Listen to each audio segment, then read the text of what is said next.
Coming up today on Locked On Texas Tech, we're getting our guns cocked for Tarleton State as they head to town. We get set for the Texans, including lowbrow toiletry puns. We also discuss Texas Tech quarterback freedom at the line of scrimmage. Next on Locked On Texas Tech. You are Locked On Texas Tech, your daily podcast on the Texas Tech Red Raiders. Part of the Locked On Podcast Network, your team every day. We're going to start this thing off right. Raider!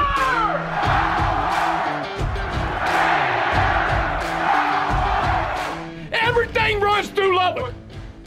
Great to see you again on Locked On Texas Tech on the Locked On Podcast Network. And thanks as always to those making us their first listen on YouTube or anywhere you get podcasts, always free and available. And today's episode brought to you by LinkedIn Jobs, helping you find the qualified candidates you want to talk to faster. So post your job for free today at linkedin.com/lockedoncollege. That's linkedin.com/lockedoncollege to post your job for free. Terms and conditions apply. With the only Chris Level, I'm Casey Cowan. And, well, Chris, one day away from another kickoff back at Jones Stadium with a chance to pick up the first win of the season. 0-2 sit the Red Raiders. Not the way you wanted it to go, but obviously two big tests and hoping that you've been able to benefit as a football team as a result of what you've experienced in the first 2 weeks. But Chris, fresh off of his Thursday night conversation with Red Raider head coach Joey McGuire. And, Chris, I'm sure he's just coming in down in the dumps, the daubers just dragging and just moping around, right? What kind of mood did you find Coach McGuire in? Not sure if I will ever see that from him, which is the beauty of him. But yeah, no, it was a good time with him. I think that they are obviously they've had a good week. I think what Joey talked a lot about, from a football standpoint, and we talked about a lot of other things because it's a sold out game. You've got throwback uniforms that you will wear. You've got recruits in town, and you need to get a win. And this is a game while. And again, I know your feelings on it, but from a fan's perspective, doesn't create the juice and all those things like that an Oregon does. Yeah. But for a coach and a staff, they can potentially get a lot of young players in this game, not just because the game could maybe go their way, but it's another non-conference game that I think that they're kind of beat up a little bit, and then they'll be able to get some guys in the game that just have valuable reps, because we don't know. Look at all those guys on defense that left the game last week. Tyler Owens at Data-Ray, and then you're obviously without Jacob Rodriguez. I think you're without Duda Banks. There's a whole host of guys on there. I could keep going, so it allows some of those freshmen maybe to start, to play, to get meaningful reps and all that stuff. But I think what Joey was big on last night is talking about his team is that, and I think he learned it when he was on that Baylor staff and they went through in a 1-11 season, is that we can show our kids why we are losing. It's not because we're not good enough. It's not because even that you played bad. It's because there's a few things that you're doing wrong that, it points to it. And some of that is, not executing in certain situations, the turnover issue. But they go over that all the time. And so we talked a lot about that plan to win, which it's a formula. There's a lot of things that are factored into it, that he will tell you if you win 4 of 7 or 5 of 7 of these various categories, you're going to win the game.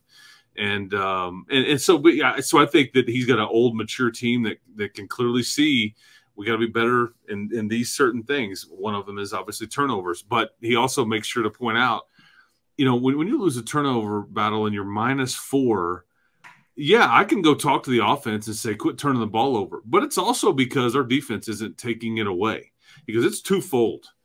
And maybe, yeah, if we create a few more, that gap is not, near as wide, and we need to stop turning the ball over, obviously, on offense. So anyway, it's always fun and kind of an education to get through, because he always has a reason why for everything. You may not agree with it. People that are watch this I can't believe you went for the 2 points then. I can't believe you went for it on 4th and 2. But he always has a reason why, and he believes in it, and he's not wavering from it at all. And he's in a good mood about things and about his team. So it's kind of refreshing when you get around him and all that. We also talked to Bryce Ramirez too on the show. And I mean, he tells me he wants to get into coaching, to which I say, I think I looked over at Tim DeRuiter it was sitting in the audience, and I said, man, Coach, you want to give him some better advice, because the coaching industry can be maddening at times for a young person. But what a refreshing, young man that dude is. And I mean, if he wants to coach, I hope that he has a spot on that Texas Tech staff for years to come when he's done playing, because that is one, mature beyond his years, cool cat right there, man.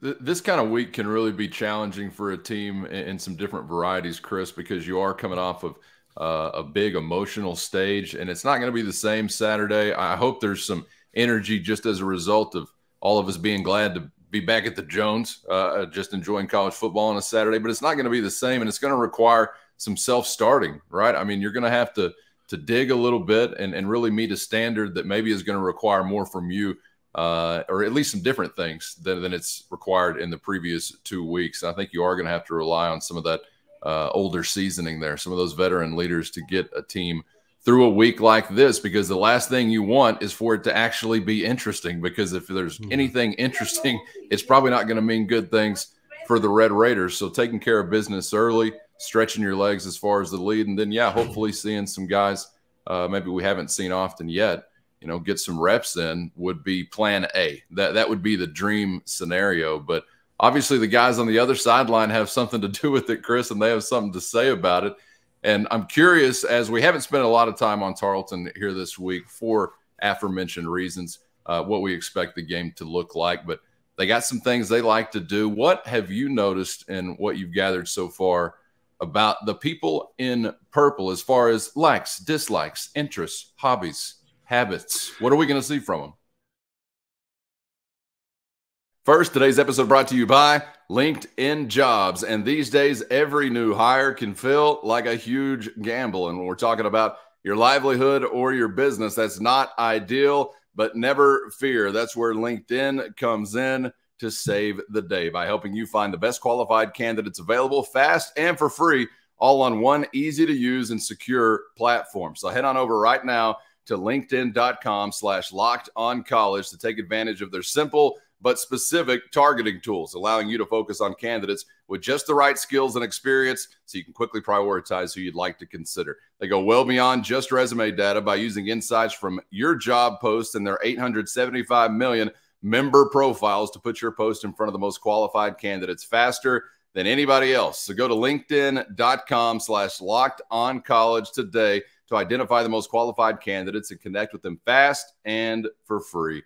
A bad hire could sink your ship, but just the right hire could take your business to new heights this year. And that's just one reason why it's no coincidence that small businesses rate LinkedIn Jobs #1 in delivering quality hires versus leading competitors. So head on over right now to linkedin.com/lockedoncollege and post your job for free today. It's so easy, a Pac-12 commissioner could do it at linkedin.com/lockedoncollege to post that job for free today with LinkedIn Jobs. Terms and conditions apply. What have you noticed in what you've gathered so far about the people in purple as far as likes, dislikes, interests, hobbies, habits? What are we going to see from them? We're going to talk scheme, and then we're going to talk about the purple poo. Just follow me. Is this related to a sewer malfunction last night during the storm? It was a wild night in Lubbock, so I don't even know what's going on out there. Yeah, exactly. It sure was. Hopefully nobody's got a limb through their skylight today. But, okay, yeah, all right. Would not be good. Okay, so schematically, this is the OC for Coach Witten has spent a lot of time with Hal Mumme and with Mike Leach. He's worked at Washington State and Mississippi State with Mike. I think way back in the 2000s, he worked at New Mexico State and McMurray with Hal Mumme. There's a lot of air raid principles here. So that's kind of what to expect from them schematically on offense. And they've scored 50-plus in each of their 2 games. What is interesting to note about their first 2 games, though, is that they trailed both games at halftime and then would go on to blow the McNeese and I think it was North Alabama out in the second half. They've outscored teams 70-20 in the second half. So they're not perfect. They're not perfect, but and they've turned it over some and all those things. But again, you expect, and Joey said that on the show, expect 6 to 8 deep shots, like just out of principle. They're going to just snap it and throw it, And so, with that, do you play softer coverage? Do you so you don't get beat over the top? Do you jam them at the line of scrimmage? Do you there's various cat and mouse games that you'll play, I think, with the secondary there. But that's and they run a ton of RPO stuff. If you watch them. That's also the difference, I think, between Mike's offense and everything like that. So, and then it's funny because as far as this Tarleton goes, I don't know. It's in Stephenville. I don't know a ton about Tarleton. Doing a little research. One, their head coach, he GA'd here for Spike back in 88, 89, and actually worked with Dick Winder on Spike's staff, which is awesome. Yeah. And I think, and he raves about his year or two with Spike. And I think that pleases you when you hear those things like that. In fact, I think his comment was, I wished everybody who was in the coaching industry could work for somebody like Spike Dykes for a couple of years before they get going to see how to treat people. So that's what you want to know about Todd Whitten. But the Tarleton, part of the A&M system, you can't walk on the grass at Tarleton. They are the Texans. But one of the things that Coach Whitten talked about that was unique to his school that I had no idea existed. There's YouTube videos out there and all those things, but it's one of the oldest spirit organizations in existence. They call themselves the Purple Poo. It consists of, I think, 10 to 12 males and 10 to 12 females on campus. And the fascinating thing is nobody knows who they are. They wear masks. They wear masks whenever they appear at events, and I think that you could expect to see some of them at the game up in what I would guess would be the northwest section. But nobody knows who they are. They are completely covered, and all these things, and you're not allowed to reveal who you are until after you graduate. But Coach Whitten would talk. He goes like, my deep snapper was one of these guys. I didn't even know that he was a member of it because it's supposed to be secret. And it has to do with like the founder, John Tarleton. And like, there was a pet duck that followed the guy around. And so they yell out Oscar P, which was the name of the duck. I don't know, man. I'm just telling you. But this sounds like some Aggie. It's big in Tarleton. Right here. It's big in Stephenville. So I just wanted to make sure that because I thought it was kind of fascinating. But yeah, I thought the name was fascinating. That the fact you don't know who they are. But anyway, I've been learning about Tarleton some this week too. But yeah, Coach Whitten seems like a good dude, and they're what I would term a good FCS team. They've had 6 winning seasons in a row. They just win there. They've been dumping a ton of money into facilities. They renovated or opened up a brand new stadium, I think, in 2017. Have a brand new indoor that I think they spent some like $45 million on. So they're dumping some serious money into the football athletics in general at Tarleton. How many more toilet analogies can we work into this 5 minutes? I mean, this has been a lot of fun. Yeah, dumping. Yeah, I like it. Okay. My brain is not right. No one should think I deserve that. I'm getting like Green Man vibes as you're describing the purple. Do you know Green Man? You familiar with Charlie Kelly? I mean, a mask is cool, but I'd like to see that full body latex suit. I got you. Green Man. They are completely covered. Maybe an idea. We'll be on the lookout. They even like if you want an autograph, they all have Sharpies. Like each one of the members, like there's a symbol. So like they sign some symbol. That's like who they are, but because you can't. Yeah, I don't know. I'm just telling you, man. Be on the lookout, guys. You don't get this kind of stuff anywhere, man. I'm just trying to tell you. I'm trying to bring some. This is the pageantry. That's what I'm saying. This is the poo pageantry we're here for as college football fans. I get it, and something new to add to the Jones Stadium experience. Yeah, and you know what? Lights and whatnot, sure, but purple poo this week. Because Tarleton's it's like you think Cowboys, the mascot's the Texans, right? The other connection is Coy Aiken, who we've talked about on this show. He should be back in the next week or two. His dad, the rodeo coach. Is that right? And they've won some championships. It's a big-time rodeo program, as you would think. Sure. And Coy Aiken actually, I think, helped the old Red Raiders win the Rodeo Bowl at the Texas Bowl just this past December over Ole Miss. Showed off his roping skills and all kinds of stuff. So I mean, Coy Aiken, fresh out of Stephenville, Texas, but yeah, his dad coaches the old rodeo team there at Tarleton. So there's another Tech and Tarleton connection. How about it? 6 degrees of Stephenville separation, and where would you get this other than Locked On Texas Tech as Chris Level connects these dots? And what a way to segue as we step into the rodeo arena into this week's I like to ride my horse and shoot my gun. equine grading scale. The Masked Rider made its first run of the season. Chris, I could have forgotten about this, even though I promised it last Friday. I could have forgotten about this week, but there are people in the YouTube comments that want it.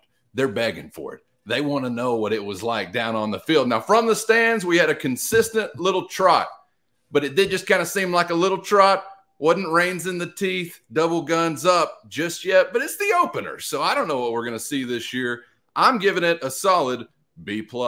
Chris, how'd you feel about the interaction with the Masked Rider for the first time this season? Entrance was great. Mid-game, bit skittish. With a little fluff? It kind of freaked out a little bit. I think that horse was, I mean, I kept looking at its ears going, okay, we're okay. Okay, we're not okay. Right. That's right. That's right. I mean, it's always a dead giveaway. It's funny you bring this up. Stuff you can't get anywhere, although I think you can probably get it. You can probably get it at plenty of places. This weekend will be the 70th anniversary celebration of the Masked Rider program. I believe, which debuted in 1953 at the Gator Bowl. Is this Joe Kirk Fulton? Is that the original? Well, I think they're going to have 48 on hand former Masked Riders. Wow. How about that? Will they all be mounted at the same time? Can we get 48 horses? We'll need to get a grade from all of them about the current horse's performance maybe next week. But yeah, so just kind of one of those pomp and circumstance things. There you go. That I thought was pretty cool about this coming up weekend. And it's funny you mentioned that because we're all about the antics and it's one of the, let's be honest, it's one of the greatest traditions in college football, man. Oh, absolutely. When that black horse comes running down that field, man, and your team's running, there's smoke going everywhere, and it's just chaos. I mean, inject it right into my veins, man. That's as good as it gets for an American. We like to see animals run at sports stadiums. Ralphie, the Masked Rider, I'm signing up for all of them every day of the week and twice on Sunday. Was it the LED? Does the horse have a history of epilepsy? Because maybe it was we should have checked the horse for that with the LED lighting. I don't know. But best of luck this week. And that's an amazing tidbit. Again, something you can't get anywhere else. We don't even know if you want it, but you're getting it here on Locked On Texas Tech. 48 previous Masked Riders. And I think Joe Kirk Fulton was the original. And if not, he's the most legendary. I think that's who the statue is of that has been removed, actually, from the South Lobby and is going to be in the new facility in some way, shape, or form. But shout out to Joe Kirk and the Fulton family, and a shout out to the Masked Riders. And I ain't kidding. If we can get 48 black horses saddled up and ready to roll at kickoff, what a scene that would be. Let's get them all saddled and spurred, boys and girls. Just a free idea for you out there. Okay, on the other side, let's get back to some Texas Tech ideas on the field. We're going to hear from offensive coordinator Zach Kittley. Want to talk about, again, back to the idea zone, decision-making ability for a quarterback at the line of scrimmage. There is leeway there for Tyler Shuck. Coach Kittley talked about that heading into week 3. Want to get your take on it, Chris. And also some new offensive impact from one of the biggest mismatches that Tech has anywhere on the roster was felt against Oregon. Will we see it again coming up against Tarleton? We'll get to it next on Locked On Texas Tech. First, today's episode brought to you by FanDuel, America's #1 sportsbook and the official sportsbook of Locked On. And the NFL season is on and popping, and the only place to be in the center of all the action is with America's #1 sportsbook. And right now, new FanDuel customers can bet $5 and get $200 in bonus bets back, guaranteed. But there's more. All customers, new or old, who bet $5 are going to get $100 off NFL Sunday Ticket from YouTube and YouTube TV. Translation, right now is the best time to join FanDuel by downloading their safe, secure, and easy-to-use app where you can bet on anything and everything. And when you're a winner, you're always paid instantly with FanDuel. So visit FanDuel.com/lockedon. That's FanDuel.com/lockedon On and take advantage of their NFL kickoff offer that you can't afford to miss from FanDuel, official partner of the NFL. Thanks for making Locked On Texas Tech a part of your day, whenever, wherever, however you're making it happen. We appreciate it. And apologies for the delay in launch today. Locked On Texas Tech by candlelight was going to be the only other option early this morning. So we waited to get powered up and back at it here. So thanks for hanging around and waiting for us a little bit later. Bit of a storm rolled in the middle of the night. It did some damage. We hope everybody's still sheltered, roofed, or whatever you need to be after a wild time in the big city last night. Let's get to what's going down in the big city tomorrow night, Chris. Tech and Tarleton. It's week 3. Tech looking for their first win. And I want to get to Red Raider offensive coordinator Zach Kittley on a couple of different things. But first, specifically on the quarterback. Of course, a lot of questions surrounding the quarterback whenever you're not getting wins, fair or unfair. We've already covered that territory here this week. But one of the interesting angles for a Texas Tech quarterback hasn't always been this way, but we've kind of gotten used to this, I would say, in some recent offensive administrations, is to have decision-making ability at the line of scrimmage. And so sometimes if a play isn't going well, or sometimes if the play does go well, before even talking about the OC, you got to wonder, is that a call from the guy under the helmet? And I want to take a listen to Zach Kittley here talking about some of what we saw last week that was successful, and some of that being attributed to Tyler Shuck decision-making pre-snap at the line of scrimmage. Let's see what you think. Here is offensive coordinator Zach Kittley. I mean, I think when you actually go back and look at it, Tyler made some great checks throughout the game. I mean, he had a couple big run checks there where Taj actually took off and made some big gains, and he did check out of a few runs as well into some pass plays. But you know, the big run that we had down our sideline for 30+ yards, that was a call by Tyler. We had another big one that was called by Tyler down the opposing sideline. We got a holding penalty on. So that's one of Tyler's strengths, and so you never want to take a strength away from a player. Again, he's one of the smartest guys I've been around. He understands run boxes, understands the count, understands the front.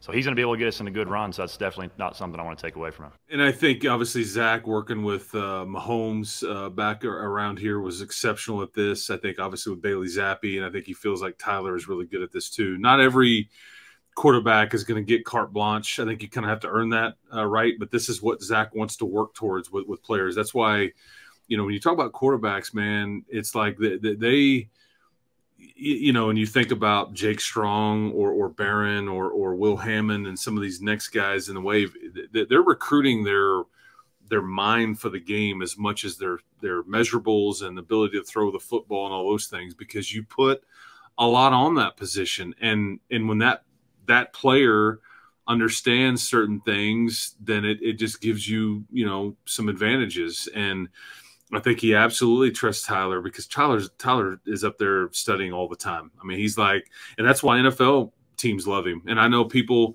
watch this and they have an opinion of Tyler Shuck. I mean, your opinion would be different than a lot of NFL teams because of what they talk to him about and what they get back from him. And it doesn't hurt when you're 6'3", 240, you know? And so, yeah, there's a lot of, he's managing the situation. He's given freedom to, like, okay, light box, heavy box. Okay, if they're in a light box, we can run these plays. If they're in a heavy box, we're going to go to these plays. And I think you heard Zach say he only had 7 QB runs like that he called. And I think, what did Tyler have? 23 carries, and some of those are scrambles. So it's not, but I mean, I think he checks into about 7 or 8 more because he sees an advantage there. I think he checked into some things, you know, for Taj as well. And again, every check is not perfect, or you wish that, you know, I mean, but I think that this is the way that they want the offense to run here, is where the quarterback has some freedom, and players like that about wanting to come play in it, because you feel like you've kind of, it's like playing a video game with your buddy holding a joystick. You know, like, hey, man, we're doing really good here, but you have zero control over it with the controller. And so they feel like they've got some control, but you have to earn that right. You know, it's not just given, you know, and I think that's, you know, it's like, here's the play call. Okay, run that. Or here's maybe one other option that you have. But I think that Tyler's given a lot of options, and he's earned it based on his ability to identify what the defense is doing and all those things. But there was a reason why you were so successful last week running the football, whether it was Taj or Tyler himself, because that's what they were giving you, and that's what they're taught. Take what they give you. and keep taking it. And then when they take that away, they're going to give you something else. Go take that. Yeah. Gotcha. Man, one of the options that we saw come to fruition, we've talked about it, we've hoped for it, but we actually saw it last time around, was some tight end impact, which was a sight for sore eyes, and would love to see that continue to bubble up this week and beyond. Let's take another listen to offensive coordinator Zach Kittley talking about, really, as far as measurables, Chris, arguably as big of a position group mismatch for the opponent as there is on the roster for Tech when you talk about Tharp or Cup. Here is Zach Kittley on those tight ends. Those guys are always a priority in our passing concepts. This week it just so happened to go to them a little bit. We had a couple schematic plays there, like the touchdown that Mason had in the red zone. We wanted to put him out there one-on-one against a smaller DB. And then, again, we had a couple of those deep crossing over patterns that we caught by him, and the stick route we caught there in the red zone where he just kind of barrels forward and gets you an extra 5 or 6 yards. But those guys are mismatches and love to get them the football. Again, we got to get those guys open and have them in our progressions in the right time, and quarterback to be on time and on target with those guys. Chris, you think it was more matchup oriented with Oregon, or maybe something we can continue to see make an impact? It's going to be – I just think it sets up in some weeks, to where this is an advantage for you, and then in other weeks it's not as much, But they always go in. I always just find it funny. It's like, throw it to the tight end more, and all that stuff. And it's like, okay, it's like, run the ball more. Well, do you want to run it more when there's like 8 dudes like at the line of scrimmage? Is that smart? Well, if they've got really good linebackers and defensive ends and things like that that are going to be able to cover those guys, why would you say we got to throw it to that? And what are we doing? I mean, but when there's advantages there, you're going to absolutely take them. Absolutely. And I thought Mason is a guy that is a weapon. And there's been times when you've thrown it to these guys and they just haven't been able to make contested catches and things like that. But I hope they do continue to look for him, but only if it makes sense. I mean, Jaden, so you've had tight ends catch a touchdown pass in each of the first 2 games. I don't see that changing. I mean, Jaden York is going to continue to play. He's the one that blocked the punt last week. He's a really good football player. You're still kind of waiting for Baylor Cup to get on track, but I think Mason is a nice, and Joey has said this repeatedly. He had one of the best camps in all of August of anybody. This is a guy that missed all off season as they were trying to just get him fresher and healed up and all those things. And I think that's benefited him, but not a nicer kid on the team, man, than Mason Tharp. And he's an enormous individual. And he's a dove hunter too. I think we talked about that last week. He can knock them down. Go ahead. No, I was just going to say, but I think that these guys, and again, we shouldn't judge them by catches. Sure. They are doing a lot of things in the run game. They do a lot of dirty work. They're asked to do a lot of those things, and that's how Josh Cochran judges them. It's not looking at the box score, how many targets, catches, yards, and all that. They're trying to get those guys the football, but it just makes more sense in some weeks than others. Yeah, and I got to get used to including York on that tight end radar because he made a great grab in week 1. It seemed like if you paid attention through fall camp, his name was being mentioned over and over, whether it was sometimes by the coaches or even if you would watch some of those like cinematic videos where you could hear the teammates and who they were hyping up or getting after, whatever. And like York, I heard being mentioned over and over by some of his teammates. And you just got to love a man that'll catch a ball for a TD and then go block a punt the next week. That's just a football player. And you got the baddest double tough dude to ever exist that wore red and black in EJ Hollub. So York is following in a proud tradition there. I'd love to see that continue. One of those utility men there on the field on Saturday, just like Chris Level. He's doing it all week and on game day. Chris, I know you got another busy day coming up, so appreciate the time once again. Enjoyed it, man, and enjoy Jones Stadium once again tomorrow night. Keep hope alive, people. Enjoy it. Sold out crowd. Get there early and all those things. But hopefully the Red Raiders get a dub and we can start talking conference play next week. But enjoyed it, Cowan. Be good. That would be nice to explore the other side of the win-loss column. Yes. I'm looking forward to that possibility on Monday. You never know, though. We'll be here to discuss it for better or worse. For Chris, I'm Casey. Hope you're subscribed on YouTube so you never miss an episode there or anywhere you get podcasts. We'll see you for the next round on Locked On Texas Tech.